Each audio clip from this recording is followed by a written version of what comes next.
All right, then we have Mr. Daniel Bwala, a lawyer and a political analyst. He joins us from Abuja. So many thanks, Mr. Bwala, for your time on the program.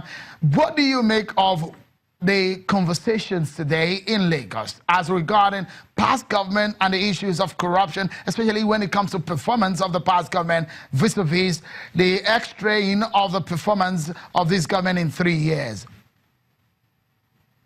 Well, thank you for having me. I think that Nigerians have taken a judicial notice of this fact that corruption has brought us to where we are. The corruption has actually grounded the country.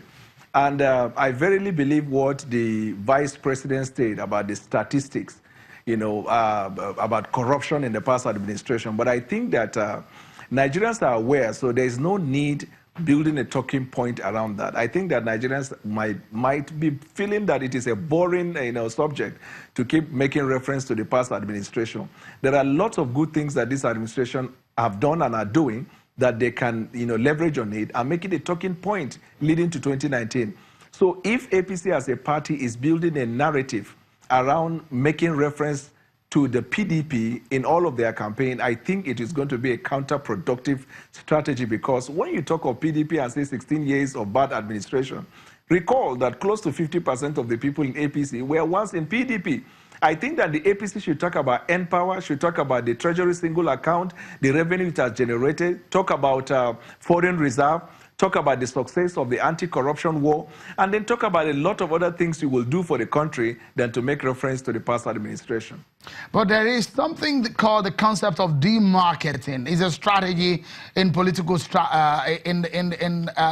a political strategy, or is commonplace in political science. So it's perhaps what the APC is using. Do you think this will last for a longer time? Do you think that the PDP is currently a threat to the APC?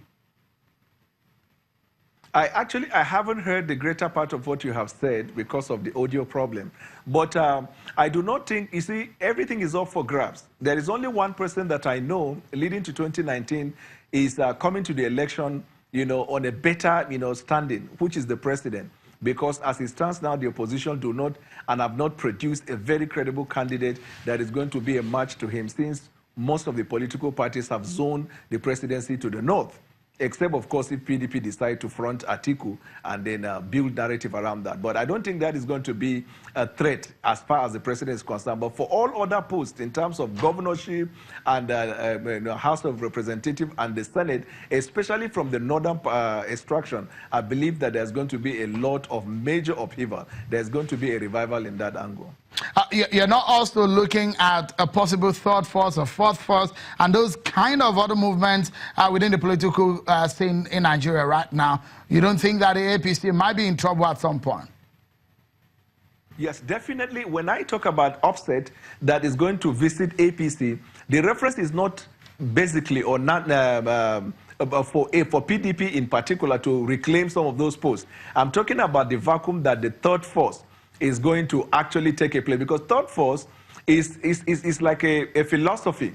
People from every aspect of life who have ideas, who have goals and vision, are the ones so far associating with the third force. So I see people imagine under the third force, whatever party they choose, I see lots of them reclaiming places like the National Assembly, State House of Assembly, some of them with their governorship. But I don't think that the third force will be able to produce a presidential candidate that will defeat President Buhari, because you have to look at it this way. Sorry, if I may quickly put in, because of our time, let me put this in and give us some legal perspective to this, but quickly, please, maybe in 40 seconds or so that we can close. The issue, the position of the president at the NEC meeting of the APC about reversing the decision of NEC, what is your legal point of view to this matter?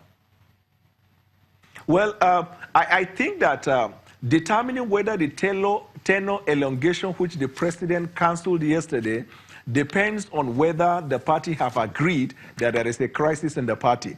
If there is a crisis in the party, the second question is whether, if Congress elections are held, it's going to put the party in a greater risk. If it is so, then the assertion of the president is wrong, because either way, you have a valid argument. Because if you look at Article 13 sub 3 of the APC Constitution, it is clear that the National Executive Committee have the power also to make a decision that is going to be good for the good of the party. Well, indeed. Always a pleasure talking to you, Mr. Daniel Bwala. But we must leave it at that because we're out of time. That's our show for tonight, everyone. We hope to see you again tomorrow. Many thanks for being part of it. I'm Sean Wakimale. Bye-bye.